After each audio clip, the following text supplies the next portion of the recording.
So this is the M41 Walker Bulldog. This tank right here is actually it's a very neat tank. One of the reasons why is that the U.S. never uses it in combat. It's used by not what you typically expect with a tank. The U.S. actually, we supplied a lot of these to our ally South Vietnam during the Vietnam War, and the South Vietnamese were actually able to use it very effectively against the communist enemy. And basically, it was very effective. It's designed to be a little bit of a combination of a light tank and a little bit of the technology from medium tanks. So we're moving from a 75mm main gun to a 76.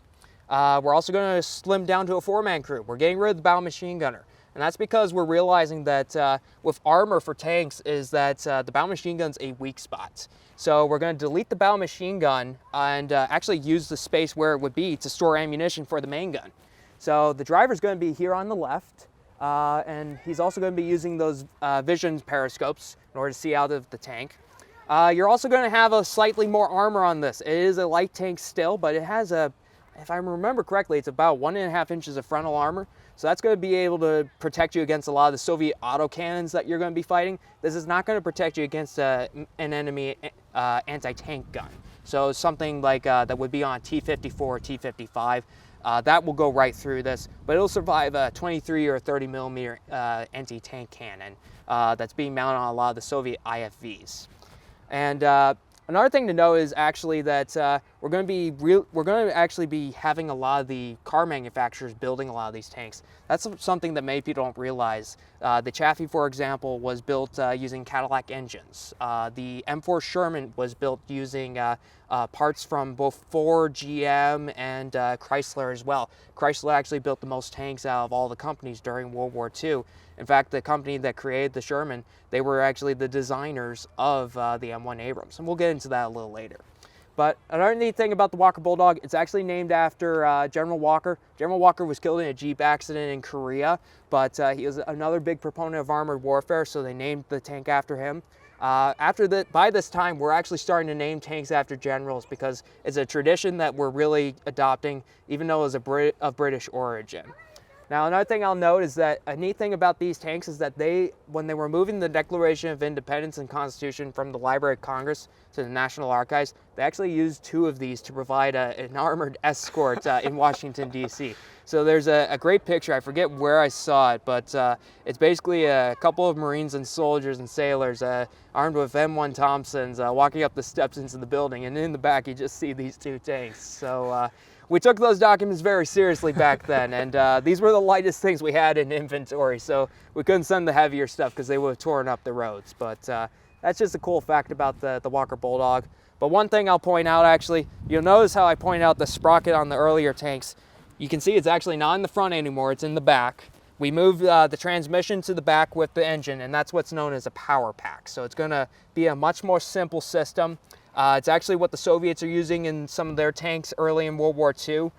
We adopt it with the M26 Pershing, and we stick with it all the way through to modern day. It actually makes it so that you can take the transmission and the engine out as one piece. And that's really important for U.S. tank doctrine, is ease of repairs and being able to do stuff in the field if necessary. Is that something that improves going back to that first World War I tank we saw through kind of World War II and the Cold War? Is there kind of a push behind the scenes in the tank design to always improve things like that and just make it simpler for troops in the field to maintain these? Because obviously there are so many things I'm sure that can go wrong with a vehicle like this. Well, tanks they're armored vehicles that oftentimes weigh tens, if not multiple tons. They're going to be weighing the most modern tanks are going to be weighing about 60 to 70 tons for the Western versions. Your Soviet/Russian tanks are going to be weighing about 40 to 50. So there's a lot of stuff that can go wrong. The United States tanks have always been pushing for as simple as possible, most simplicity. So a perfect example is the M4 Sherman had about half as many moving parts as the Tiger tank during World War II. So there's far less things to go wrong. Our tanks are also they were designed to be as easy to fix as possible. So we're going to make it so that the parts are as reliable as possible.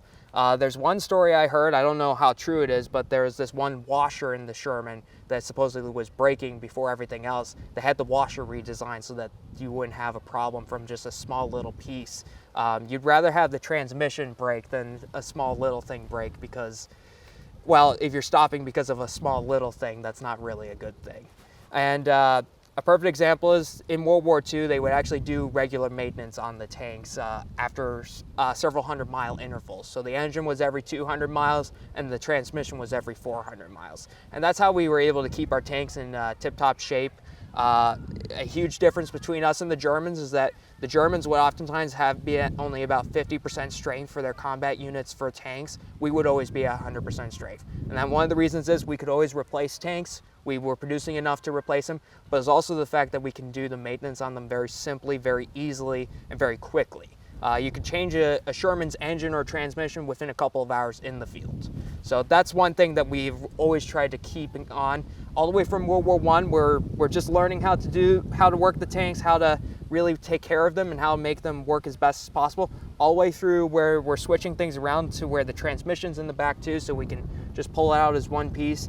And even into the modern day where we're now introducing electronic systems that can actually monitor everything about the tank. So it can tell you, hey, the oil needs to be changed. The tracks need to be retensioned. The engine is sucking in too much sand and you need to change the air filters. We can really kind of make sure that these things are able to run for hundreds and hundreds of miles if necessary.